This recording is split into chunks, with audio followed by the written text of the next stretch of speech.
This is ITV Channel Television. Later, the national and international news. But first, it's the ITV News in the Channel Islands. Hello and welcome to a Jersey election special here on ITV News. We're live from Jersey's Royal Square as the island prepares to welcome a brand new government into the State's chamber.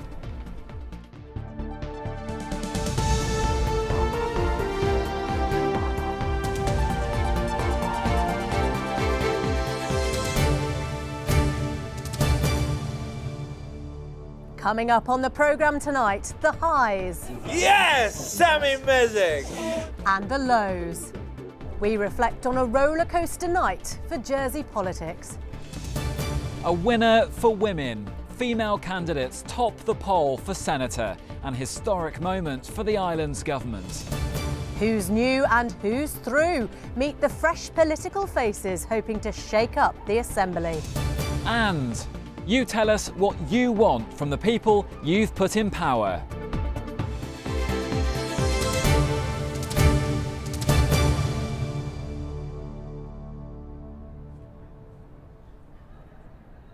Good evening from Jersey's Royal Square. It's been an extraordinary 24 hours in Jersey politics, and now 49 politicians are ready to take their seats in that building in 2.5 weeks' time.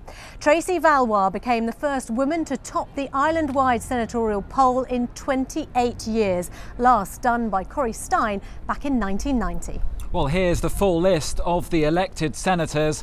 A long night for Sam Mezek, the chairman of Reform Jersey, who had to wait until after 3 in the morning to secure his place in the last of the 8 senatorial seats. The current Chief Minister, Ian Gorst, came 6th in that poll, so will he now face a challenge to keep his title? We'll hear from him in just a moment, but first, Daniel Skip reports on the celebrations and commiserations in a remarkable night in politics. A new day and a new government for the island. As the new tide rolled in this morning, so too did the winners. But how did the evening unfold? And Valois, Tracy, 914. Oh, that's good. At Tracy Valois' house, things were looking good from the start. Over 900 votes from St Peter's alone. We have yet to hear all the rest of the parishes, but it's looking good, it's looking up. But as she went to bed to get ready for the school run, things were looking pretty good for Christina Moore too. 1005. Little did she know, she'd be one of 2 women topping the poll. The results from the parish. Battling for 3rd place, Lafondre and Farnham gained consistent results throughout the evening. But for this man, the gamble paid off.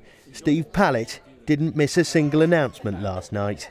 Pallett, 601. Yeah. His sporting background helped him get the result he wanted. It's a fantastic result for me, and I've got to move on and try to do some of the things I had in my manifesto. But for many, the emotion last night was relief. After being out of the top 10 for most of the evening, Sam Mezek slipped into 8th position right at the end. Sam, next time don't leave it so close. In total, Reform Jersey won 5 seats, but their leader took a gamble, giving up a safe deputy seat in St Helier. We were on tenterhooks for a while, but in the end it proved as simple as 1, 2, 3, which is the result by which he won. Perhaps this man will feel relieved too. After topping the poll for the last 2 elections, the pressure was on the current Chief Minister. Sometimes the electorate will say, well, you're the chap who's got the title, so we're going to blame you for everything that we think has gone wrong. So in reality, actually, still being elected, I'm really pleased that sufficient people think that they want my talents and my vision to be part of Jersey's future. But for those who crossed the line, it was disappointment for those who didn't. Simon Bree never quite settled into his chair, jumping in and out of the top 8 throughout the night. And for Moz Scott, the dancing stopped at 4 in the morning when she had to decide if to call for a recount. It's disappointing. That so many people, I think, have worked so hard in my campaign. Another first-timer, Anthony Lewis, will also feel disappointed today. But his family kept him company throughout the night, and he says he will continue to support equality for Islanders. I would like to thank all those who took the time and trouble to turn out and vote, especially those who put their faith in me. So disappointment for some, success for others. And not long now until the new tenants move into this building. But what roles will they play inside? The election might be over, but for many, there are still sleepless nights ahead. Daniel Skip, ITV News. Well, as you saw there, a night of ups and downs across the island, and certainly a mixed night for Reform Jersey. We'll hear from the party chair, Senator-elect Sam Mesek, in just a few minutes' time. And as we also heard in Daniel's report, an historic night with 2 female senator-elects topping the poll and somewhat of a dip in popularity for Ian Gorst. Well, our political correspondent Claire Burton is live with all 3 now in the Royal Square. Claire, what a night. Well, yes, what a night, but what an early morning, actually, as the senatorial leaderboard kept chopping and changing in those bottom places right up to the last minute. But I'm now with 3 people who were safely returned to the States. The poll topper and former St John Deputy, now Senator-elect Tracy Valois, Senator-elect Christina Moore and Senator-elect Ian Gorst. Tracy, to start with you, congratulations, a huge victory for you. Now, initially, before the election, you'd said you quite fancied taking on the education portfolio. That was before your big win. Are you now thinking of possibly throwing your hat in the ring for Chief Minister? No. I set out right at the beginning I wanted to go for education. Education was a big thing for me on the platform at the hustings, and the people that I've spoken to, a lot of my supporters, the reason why I'm going for education. So I wouldn't change that now. I think it would cause some distrust about why I stood. And if I'd stood on the Chief Minister platform, then I'd go for Chief Minister, but that's not my intention. And people obviously like the idea of you in education because they did vote for you. But do you have an idea of who you'd like to work with within a council of ministers? A team. People that actually work together. I've experienced some strange council ministers in the past, no offence, but I just want to see the next term. We've lost some experience in areas, and I think there's different skill sets coming forward. I'd like to see some of the new people being involved with some of their skill sets, and I think there needs to be a more collegiate way of working, and I'm looking forward to talking to people and seeing where they want to be and where they think their skills actually will help us move forward with the states. Thank you very much. And Christina, you came a close second to Tracy in the senatorial poll. What about you? Have you maybe got your eye on the top job? I would like to play a great part in a very good team that could focus on the things that we need to achieve for the island in the next assembly. There's an awful lot to do, and I would like to be best placed to be my most constructive. I think beforehand you said you might fancy Assistant Chief Minister, as you can do a lot in that office. Is that still something you've got potentially your eye on? I think that would be a great place to be, and it would also help me to keep an element of continuity at Home Affairs, which has been a brief I've really enjoyed. There's a lot more to do there also. And I mean, you're both terribly modest. I suppose, I don't want to labour the point, but it is historic having 2 women top the poll in Jersey. It's a fantastic thing for young girls to be seeing. Neither of you wants to sort of grab the medal and actually be Chief Minister. Do you think that maybe the pull of history is kind of there?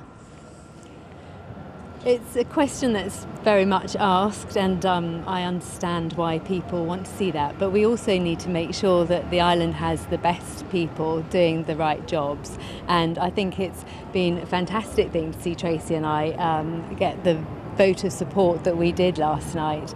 It's a symbol of people's confidence in us, which is really humbling and quite overwhelming. And so we'll take it from there. OK, thank you. Well, one man I think probably does want to finish the job he started is Ian Gorst, the incumbent Chief Minister, of course.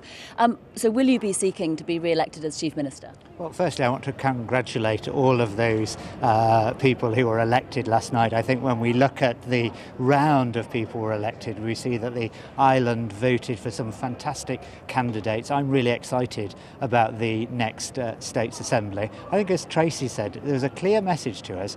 Ireland is fed up of petty personality politics. They know that we face challenges and they want us to work together to face those challenges together. Of course, I stood on a campaign that said that if I were re-elected, then I would put my name forward to continue the work meeting those challenges. But I serve at the pleasure of the Assembly. I've never been interested in titles or positions. I've always wanted to put Jersey first and do my best for Jersey, and that will be up to the Assembly to decide. Spoken like a true politician. Thank you very much, all three of you. Jess and Luke. Thanks, Claire. Claire Burton there with Senator-elects Ian Gorse, Tracy Valois and Christina Moore. So all familiar faces there, but with so many former politicians deciding not to stand this year, there's a raft of new faces getting ready to take their seats in the States Chamber. There are 18 of them altogether. Here's Wesley Smith now with the lowdown on who's who. The youngest of the few female faces set to serve in the male-dominated states, teacher Jess Pershard got most votes at St Saviour No. 3.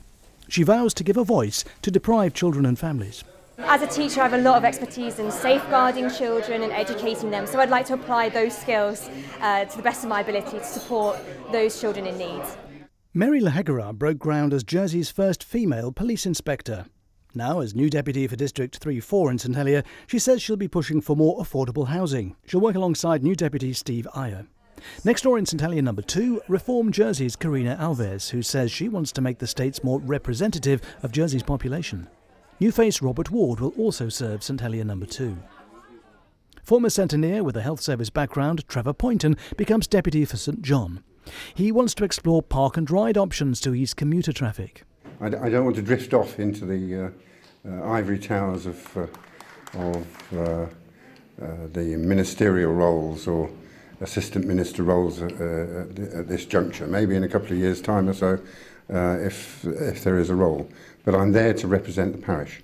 No stranger to getting his voice heard, former broadcaster Kevin Pamplin is the new deputy for St Saviour No. 1.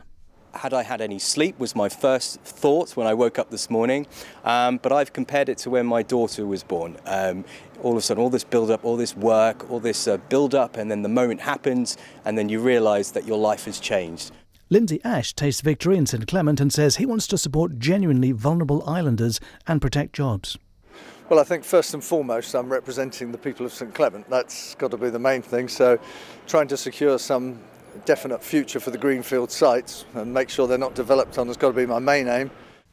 Roland Hewlin takes responsibility as deputy of St Peter, promising to ask the difficult questions. Hugh Raymond had a clear win in Trinity.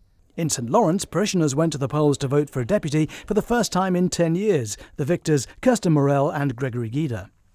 John Young returns after a 4-year gap to serve St Brelard No. 1. Meanwhile, the refreshed panel of constables sees John Lebay oust the long-standing Juliette Galichon by 25 votes, having lost by 6 last time round. Lebay has pledged to monitor immigration. And there are 4 other new constables, but they were uncontested. Karen Stone in St Martin, Richard Buchanan in St One, Richard Vibert in St Peter, and Mike Jackson in St Brelard. He previously served until 2011. Wesley Smith, ITV News. Well, some successes there for Reform Jersey, but people at the party's HQ in St Helier last night were left on the edge of their seats until the very end of the night. Yes, they went into the night with 18 hopefuls, 5 came back victorious. And it was their leader, Sam Mezek, who looked most at risk throughout. But right at the end, his heartland of St Helier came to his rescue, allowing him to clinch the final senatorial position. In a moment, I'll be speaking to him, but first, Hannah Bechelet reflects on a tense night for the island's only political party. Yes! Yes! Yes!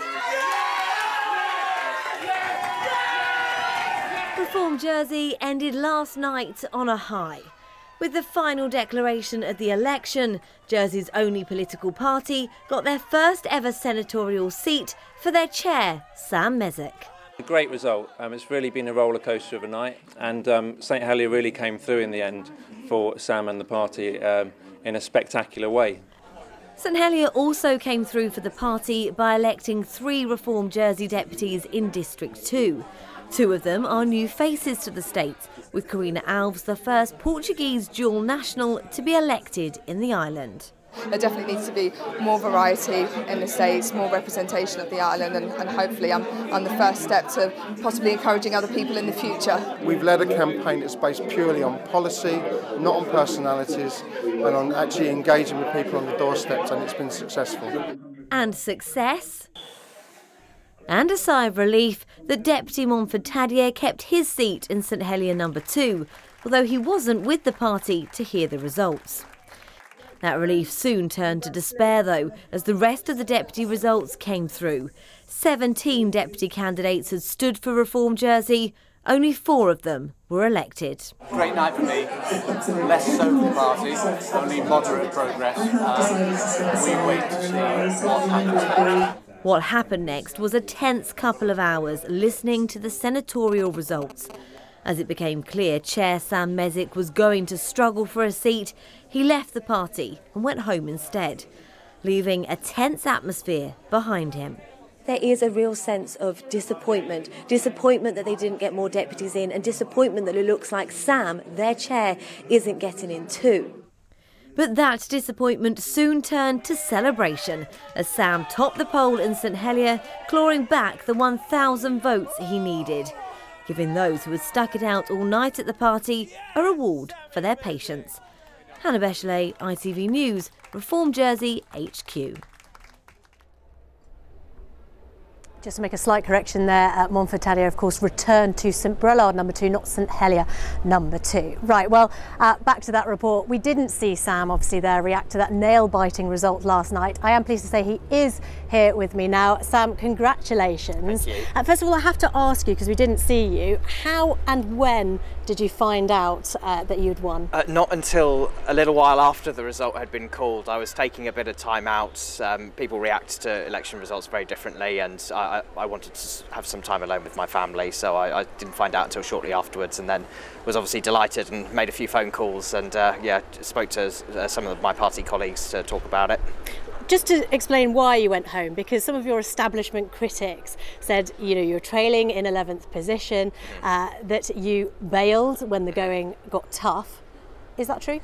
No, I actually think that's a really nasty thing for them to have said. Elections are obviously public events, but they have a real personal toll on the people who are involved, and I simply wanted to be with my family at the time. I don't know what's wrong with that, and I think that sort of nasty comment was made to make me feel upset, and I think that's the sort of actions we don't really need in Jersey politics. I mean, you must have been incredibly relieved, because you risked your very safe seat in St Helier No. 2 in order to become senator. You must have thought, well, my political career's down the pan. I thought that at one point, certainly, yeah, the results didn't look good at first. I think the fact that the St Helier result was so drastically different from the rest of the island, I think should raise some questions about why people in St Helier politically are so different to the other parishes. What's really going on here? Because I don't think it's really healthy for Jersey to be a divided island. We need to be united, especially with the challenges facing the island. So I think that we should be really looking at why social attitudes can be so different in that way across the different parishes. Well, now you said you're relieved and delighted to be in. What are you going to do with your position? Are you going to go for a ministerial post?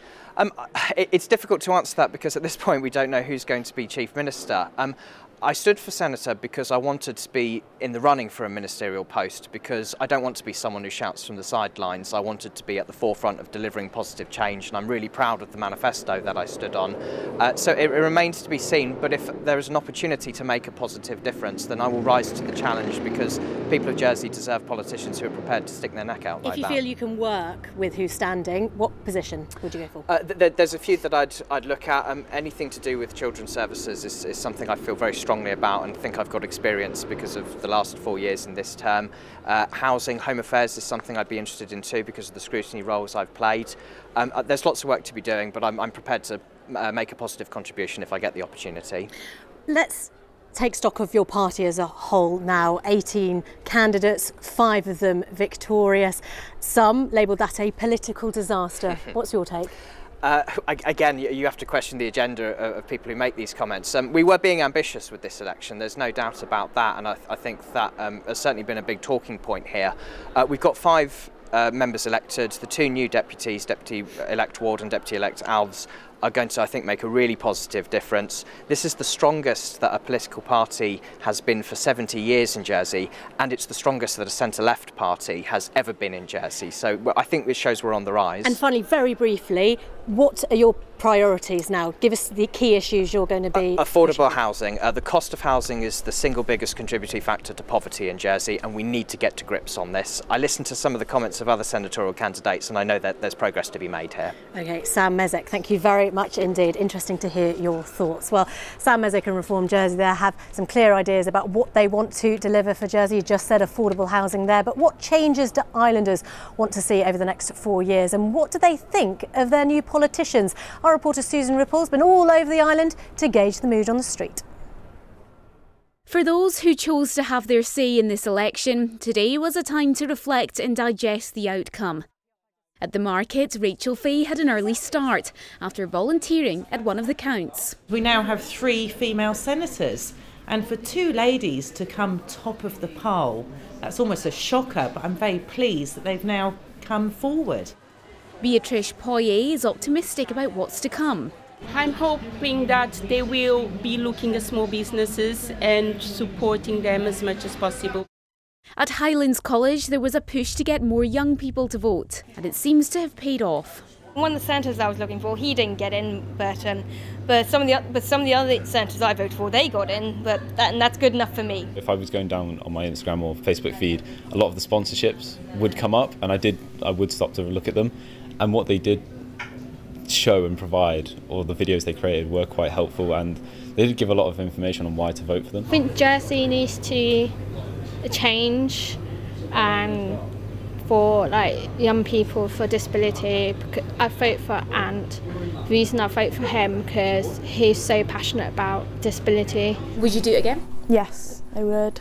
It was a good experience to have, and being only 16 and being able to vote is quite good because you learn about politics and that.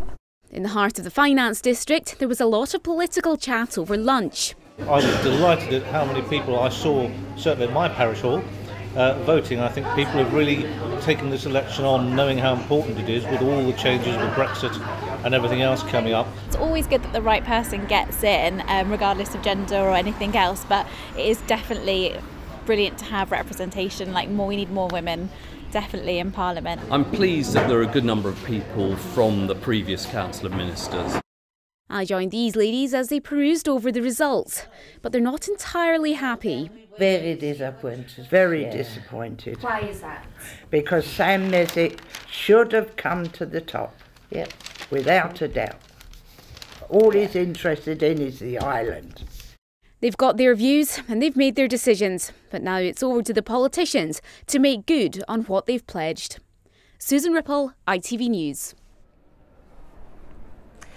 That's what some of the people we spoke to today think, but how engaged has the island as a whole been in this election? Well, Claire Burton has come out of the sun and joined up in the cold of the balcony. And Claire, how was turnout? How many people did go to the polls? We haven't got the exact figures yet, actually, Jess, but we do know that in the country parishes, turnout was pretty high. St Mary recorded 59%, Trinity 55%, and St One 54%. Now, the overall figure for turnout in 2014, the last election, was just 45%. But St Helier, obviously the biggest district there, tend to record slightly lower turnouts. In 2014, it was kind of high 20s, low 30s. So the overall average not necessarily going to be hugely higher. Now, everyone will be wondering who the next Chief Minister is going to be. Is that race now wide open? Who do you think? It really is wide open, yes. We'll find out in a couple of weeks' time.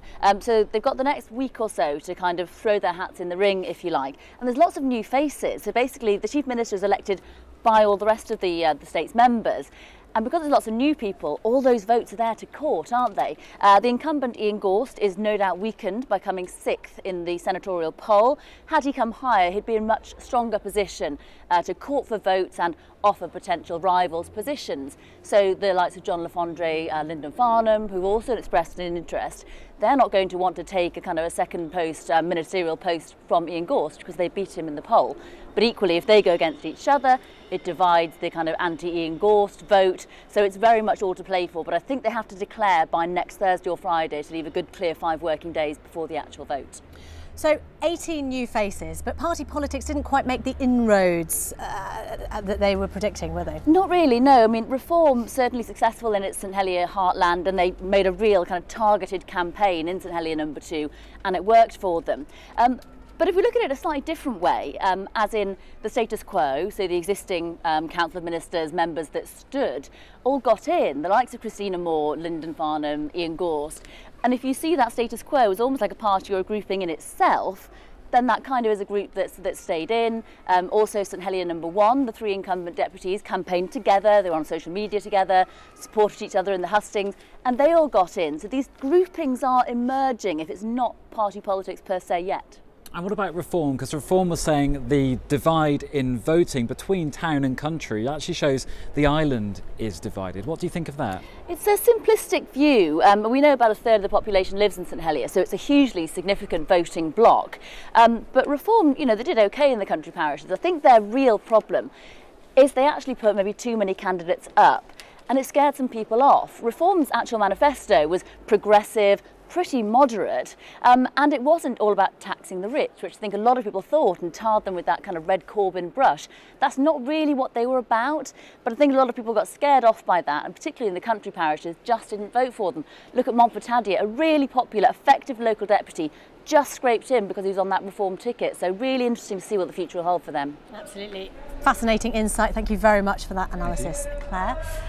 Well, more developments to unfold in the coming days. We're going to start to see how a government will be formed and who will likely take their seats in that circle of power. But one thing's for sure tonight, Jersey's political landscape is looking very different. Now, the weather forecast is on the way with Sophie, and then the ITV Evening News continues with Mary Nightingale, who has your national and international news at 6:30. Yes, I'm back with the late bulletin at 10:30, and you can find all of today's news from the Channel Islands on our website. Go to itv.com/channel. But for now, as the sun sets on a new political landscape for Jersey, we'll leave you with some of the ups and downs from election night, where nothing went quite as expected. From all of us here, thanks for watching. Good night. Bye-bye. Lottery day for the parish of St Clements in the selection for deputies. 043. The Fondre, John. I'm deeply disappointed. I really am a passionate Jerseyman. I really want to do my best for the island. You know, it's just a shame it didn't work out this time. There you go. Salami. Great night for me. Less so for the party. And Valois, Tracy, 914. Wow, that's a good.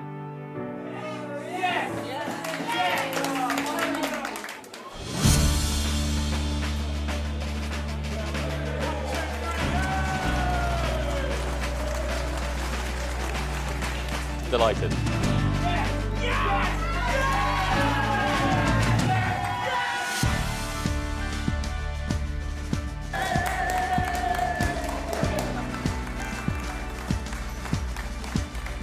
A little bit overwhelmed. Shocked, surprised. This is what happens at 2 o'clock in the morning when you're broadcasting the Jersey election. Well, I'm delighted, really. I'm really, really pleased with the outcome. They know we're live on television, don't they? This is what elections are all about.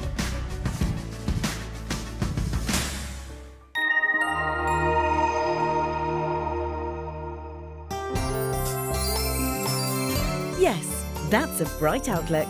Yes Electrical, sponsors of the ITV Channel Islands weather. Good evening. Well, it took its time to clear, but that cloud finally gave way to the sunshine. And actually, for the next 5 days, it is an improving picture. Plenty of sunshine on the cards. It will be dry as well. And as we head towards the end of the weekend, start of next week, we're going to see increasing temperatures. There's been a little bit of patchy cloud around, courtesy of a couple of fronts that have been trying to push in from the west. But you can see as they rotate around the southwest coast of England, actually, we do end up with some fairly decent sunshine, particularly tomorrow afternoon. Again, that cloud might be a little slow to clear clear throughout the course of the day, and Jersey's likely to see the first of any decent sunshine. Tonight, some fair periods with temperatures falling away to lows of around 8 to 10 degrees. Now, this is about average for this time of year, but you probably notice that chill in the air, and that's courtesy of the northeasterly breeze that's been blowing in. It's been fairly brisk today, about a force 4 to 5. Does ease up as we get into tomorrow morning, and actually eases even further to become fairly light in temperatures as a result, and due to the fact we won't have much in the way of cloud by the afternoon, we could see highs of around 15 to 17 degrees. Again, around about average, but just bear in mind, without that cloud cover, the UV index will be up there at 7. On the water, sea state is slight, 12 degrees in the water with high tides between about 10 to 9 and 9:30, and then from 20 past 9 tomorrow morning. As I've mentioned, it's an improving picture with regards to those temperatures and also the quality of that sunshine, particularly on Saturday. The winds are easing up. There is the possibility of a bit of thundery breakdown or at least a few showers into the start of next week, but at the moment it's looking fairly sunny, perfect to be out and about enjoying yourselves. And Johannes is helping me with that summary, becoming mainly sunny tomorrow afternoon. Yes Electrical, sponsors of the ITV Channel Islands weather.